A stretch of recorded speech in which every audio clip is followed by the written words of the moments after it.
Dear children, this is the third lesson or the third video of series of 8. In my second video, we discussed about the separation techniques of heterogeneous mixtures. Now, this video onwards, I would like to discuss the separation methods of homogeneous mixtures.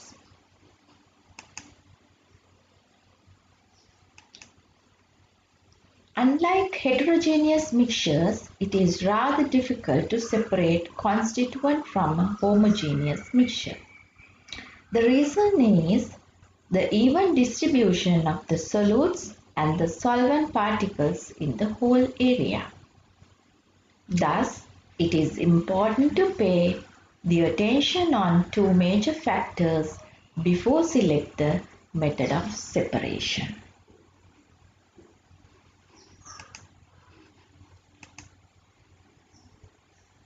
What are these two important factors to be considered? The melting point of the constituents and the boiling points of the constituents. By keeping in that mind, we have to find a suitable separation technique or separation method to separate the constituents from the homogeneous mixtures. Let's move to the first separation method of homogeneous mixture, that is evaporation and crystallization. What is evaporation? When we evaporate, example, when we evaporate salt or sugar solution, what will happen? Actually, before the evaporation, we have to prepare a solution, either sugar solution or a salt solution. So then when we let the solvent to evaporate, the constituent particles or the solute particles remains in the bottom of the beaker or the container, and they are in crystal form and in the solid state. Here, this is a simple evaporation method. I think all of you have done this simple experiment in your grade 6 and some other grades. What is crystallization? The reason for crystallization is not the evaporation. You have to think of it. In this situation, we have to prepare a supersaturated solution and let it to vaporize slowly and get crystals. Earlier, we provided heat and then the solvent to evaporate. But not here, that is not the case. In this situation, we have to prepare a supersaturated solution. What is a supersaturated solution? When we dissolve more constituent, more solutes in a solution, in a solvent, we can prepare a supersaturated solution. If you want more about this one, you have to refer the solubility videos. Right? Now what we have to do is we have to let it to vaporize slowly and get crystals. And these formed crystals are larger in size. And the principle behind is the concentration of the substance in the solution increases further by letting it to vaporize. Thereby, concentration of the solutes exceeds the maximum possible concentration in the solution and solutes separate out forming crystals. Example, manufacture of sugar and salt. In both situations, we use the same principle. We have to take a sugarcane syrup having supersaturated or the high concentrated sugarcane syrup and let it to vaporize. We can get crystals of sugar.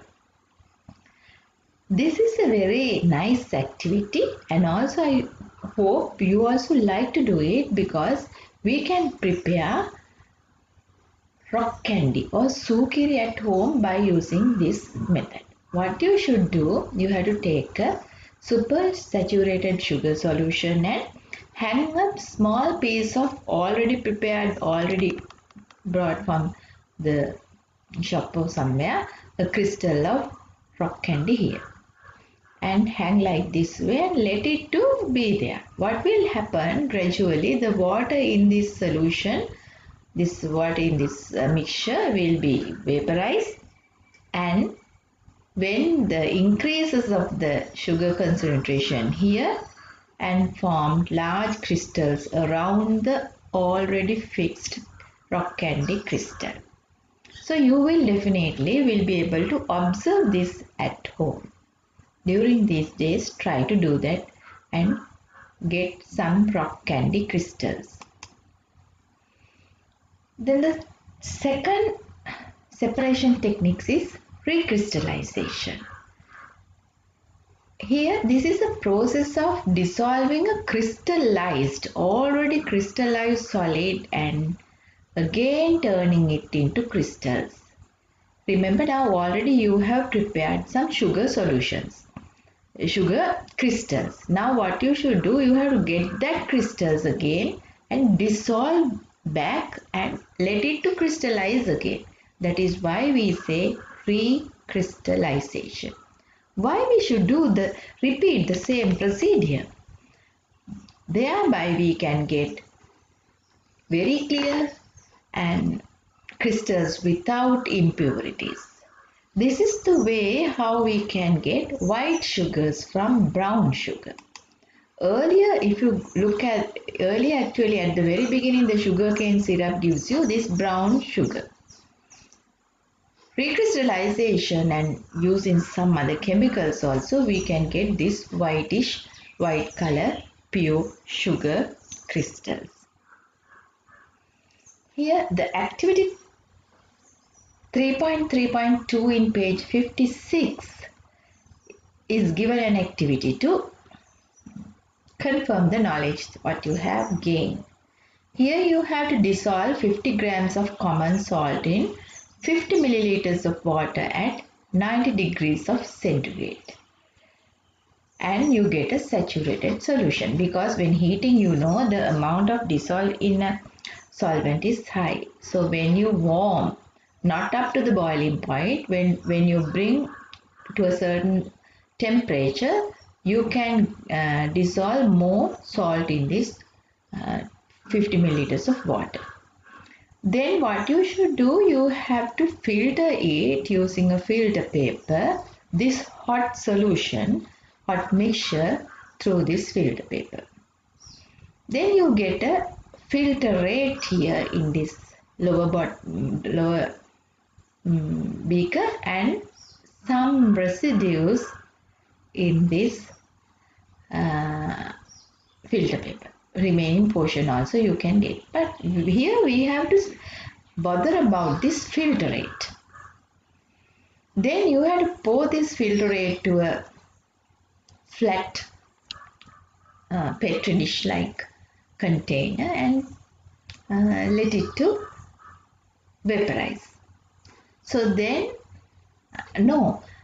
take this filtrate into a beaker and place it in a container of ice and shake so slowly. Here actually I made a small mistake earlier, so remember that what you have to put this filtrate into a beaker and place it in a container of ice. That is the point that you have to put into your mind. So what will happen actually, you will observe that formation of crystals. What is the reason here? Earlier you warm the solution to dissolve more solutes. Now you cool this mixture. What will happen? What will happen once the solution cools? The solids cannot be in its liquid state. and pass its solubility limit and do crystallize. So that is the technique here. So remember now, what did you do here? You dissolve salt crystals, get a filter rate and recrystallize, right? Okay, now we finished the lesson. I hope all of you got some idea about two techniques about separation of constituent from the homogeneous mixture. And when preparing this video, I refer Mr. G.D. Subasingha's science book. He is a retired science project officer, so I have to give a special thank for him. So thank you so much for watching this small video clip. I hope to meet you in my fourth video discuss about the other methods of separation. Don't forget to put a comment and share the link with your friends. Thank you.